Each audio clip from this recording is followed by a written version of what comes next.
If this is your first season fishing winter steelhead, there's a few things that I really think will help you out as a new angler or someone who's picking up the sport. Woo! It's a fishery that I love and is so much fun in our state. Now the numbers are not what they used to be, but they're starting to bounce back a little bit, so there's a lot of hope for what this season's going to hold for 2024 into 2025. Dressing appropriately is the first big thing on your gear list to be starting out for winter steelhead. I got a stocking cap that's going to keep my head warm, a nice base layer jacket. I got stocking foot waders and a nice set of boots, along with a good wading belt for keeping yourself safe while wading. All those items will help you on the basis of getting yourself ready to go. You don't have to spend a ton of money to get started in this either, but what I do recommend for comfortability's sake is getting something that's affordable to you. There are good mid-range size prices for waders and boots that don't break the bank and will make you through a couple seasons. The ones that I'm wearing are the Drift brand, and I'm running 6 years strong without any issues. So it's all how you use them. It's all how you take care of your gear, because post out of the water, I always approach it as taking care of my shoes, the wading boots, to dry them out with the Pete's foot dryer here, as well as hanging my waders and making sure they all dry out appropriately. I carry this all in a nice wader bag so it keeps my car clean, as well as makes it easy to store these once they're dry. Then you're ready, after you have the basic gear to get to the water, to start talking about rods, backpacks, and all the gear that you're gonna need. So let's take a look. All right, so let's talk about this gear. Because getting into winter steelhead, you can see I'm all ready, I'm all rigged up. Having the proper gear is going to help not only make you more efficient on the water, but it's going to make it enjoyable. So we'll break it down, rods to backpack, what I carry on me. You see some different things hanging down, and this is really going to help you out. So let's start with the rod. If you're getting started in the basics of winter steelhead, I think the best application for you to start and learn is float fishing. A basic float rod, 9.5 to 10 foot is ideal. 3,000 size reel, spooled up with braid from 40 to 60 pound. Float. Slip float's my preference because a lot of our rivers change, so you can change around. And then you're gonna have whatever rigging is. Pink worm here. But steelhead love a lot of different applications, and we can go into that.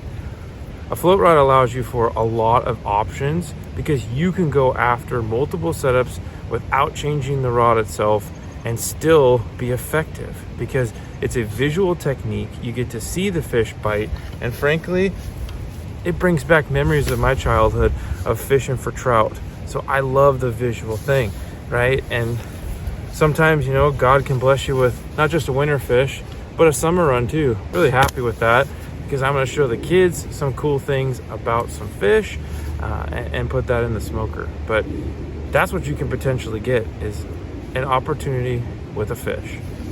Now when you start talking rods, again, you don't have to break the bank, okay? Here's my little spinner rod, okay? It's my hardware rod. I got a wicked lure on it for these small streams, and I absolutely love this thing because I run a 2 to 3 rod approach. I've done a video in the past to showcase the 3 rods, but I've kind of whittled this down to 2 rods. One that I can run hardware and one that I can show that float rod setup like I just did. This is a 7-foot bass rod essentially for twitching, and it's a perfect little deal. 12-pound test line, 3,000 size reel, and a wicked lure chasing after steelhead. Those 2 is all I carry. And then I'm bringing a backpack. This is a very inexpensive, really nice waterproof backpack. Over 6 years old I've had this, and it stores a lot of stuff, okay? This is full for me with everything that I need. I have a box of floats and all of the weights essentials, as well as kind of a mixed odds and ends. I got 2 Plano boxes in here with floats and all the stuff that I need. And then one of these are super awesome Okachobee fats bags, because you can load these things up. I have everything in here, from the bead selections, my wicked lures, all my worms, and all the other jigs and stuff that I may need. So I can have everything in this backpack, including my camera gear, all the different things that I'm going to be using on the water. It all fits in this backpack, and then it's waterproof. You just roll this thing up, seal it together, rocking and rolling. Side pockets, I throw all of my stuff that I'm using for the day, scents. If you like, you can run bait. Get these at the dollar store, super convenient to throw some shrimp in, and you're rocking and rolling. And you haven't really spent all that much money to get yourself set up with a backpack to hold all your stuff, and you're ready to rock. Now, what about a net? Okay, if you're in a river situation where you guys can bank a fish, I recommend it. As long as you can tell that the fish is a hatchery, go ahead if you're going to keep it to put it on the shore. But there are situations where the bank is not ideal to do that, as well as you may want to double check if you have wild fish in the area to protect them. Look at this. This is by far the best bang for your buck at $17 at Cabela's. This is a very nice, super deep wading net, okay? It's made for trout or bass, I'm pretty sure, but the hoop is so deep that this works for winter steelhead for a solo angler. I have this because when I'm wearing my vest or I clip this to my backpack, check this out, okay? You just grab this and pull it away. This weight magnet system allows me to hook this to my back, and I can pull the net off when I'm ready to go. Super strong and super easy. This now will never get lost. I have all my gear in just my backpack, my 2 rods that I'm carrying, and in my pouch here on the vest, most of them have a waterproof section. I have my license, I keep my phone, keys. I have a lanyard off the side with a line cutters. These things are awesome if you haven't seen them. I also have a lanyard for a phone saver, and if you don't have that as a bank angler, I will tell you right now, this is gonna save you thousands of dollars, because the moment you drop your phone in the river and you can't get it back, you're gonna be wishing you had this. It connects around your phone, super convenient. It will never fall off of you. Even if it got wet, you can salvage it and you're never losing your phone. I also have a bait towel for keeping my hands clean. And pretty straightforward.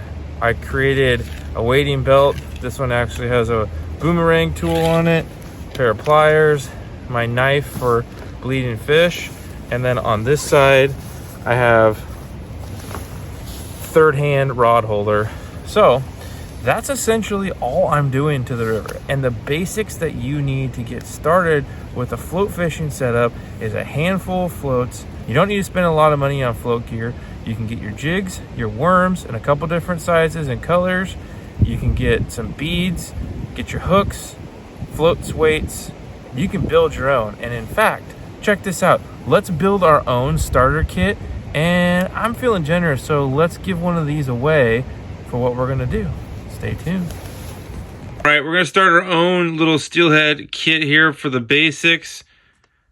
1/4 ounce and 1/8 ounce plain jig heads, some tied up jigs, and an 1/8 ounce, 1/4 ounce, and a 1/16 ounce.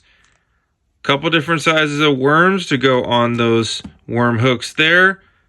A spinner, a spoon, a wicked spinner, got your float, couple beads, soft as well as hard, and a little box to put your jigs and the heads in.